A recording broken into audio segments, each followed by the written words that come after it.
Hello， 大家好，歡迎嚟到 The Wave 嘅頻道。今日就係 Sony 發布新 Xperia 手機嘅日子，事不宜遲，開始介紹。首先嘅係中階嘅 Xperia 10 Mark II，CPU 係 Snapdragon 665，嚴格嚟講，基本上同 Xperia 10 Plus 一樣，只不過用咗11nm 嘅製程，加上更加進步嘅 GPU， 同埋增強咗嘅影像處理器。顯示屏方面 ，Sony 第一次喺中階手機入邊加入 OLED， 屏幕同樣都係6寸21:9 Full HD Plus， 即係2520×1080。RAM 照樣有4GB， 然後 ROM 就加到128GB。鏡頭方面，焦距就同上年旗艦一致，都係16、26、52mm， 而只有26mm 焦距係1200萬像素，同支援上位對焦。其他鏡頭都係800萬像素，前鏡頭都係。電池方面都幾大驚喜，足足增加咗25%，去到3600mAh。喺體積冇明顯變化，加上重量輕咗11g，又要有 IP65、68嘅防水嘅同時，提升咗咁多電量，真係幾期待其他媒體嘅拆機，睇下今年 Sony 對手機嘅空間利用率高咗幾多。然後就相信係今年 Sony 嘅重點，呢兩部就係 Xperia 1 Mark II 同 Xperia Pro。CPU 用咗最新嘅 Snapdragon 865，支援 5G 網絡。RAM 方面終於又有升級，有8GB， 而 Xperia 1 Mark II 嘅 ROM 去到256GB， 而 Xperia Pro 就有512GB。除咗 ROM 外觀同埋能夠直接連接 HDMI 之外， Xperia Pro 基本上就同1 Mark II 一樣。跟住就係顯示屏，雖然表面上冇明顯嘅升級，不過其實新增咗一個降低動態模糊嘅技術，去令顯示屏睇落更加流暢。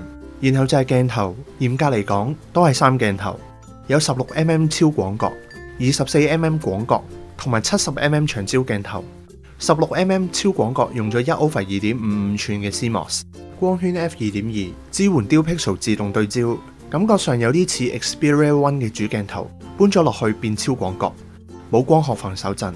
跟住就係真正嘅主鏡頭，1/1.7寸嘅 CMOS f1.7 大光圈，支援 Dual Pixel 自動對焦，有光學防震。然後就係 70mm 長焦鏡頭，1/3.4寸 f2.4， 支援上位對焦。除咗今次3鏡頭都支援人眼追焦之外，今次亦支援埋動物眼睛追焦，同埋終於有得錄影 4K 60fps。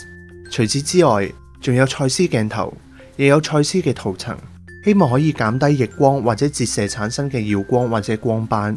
跟住就係進一步提升咗嘅連拍，主鏡頭去到每秒20張，同埋每秒運算60次嘅對焦同埋白平衡。其他2粒後鏡頭就係每秒10張同埋每秒運算30次。然後就係 3D ITOF 嘅模組，用作對焦嘅用途。希望第日會透過軟件更新去增加呢個模組嘅用途。前鏡頭方面繼續都係800萬像素，同 Xperia One 都係同一粒。不過鏡頭點勁都好，我希望新嘅相機 App 喺操作、流暢度、反應速度上能夠追上硬件嘅提升。跟住就係電池，神奇地就算尺寸短咗1mm， 薄咗0.2mm， 重咗3g嘅 Xperia One Mark II， 竟然可以由 Xperia One 嘅3330mAh 去到今年 Xperia One Mark II 嘅4000mAh， 足足提升咗20%，真係對今年嘅空間利用率好好奇。仲有就係今年就算薄咗，亦都加返無線充電，唔知道會唔會有可能買機跟 WCH20 呢？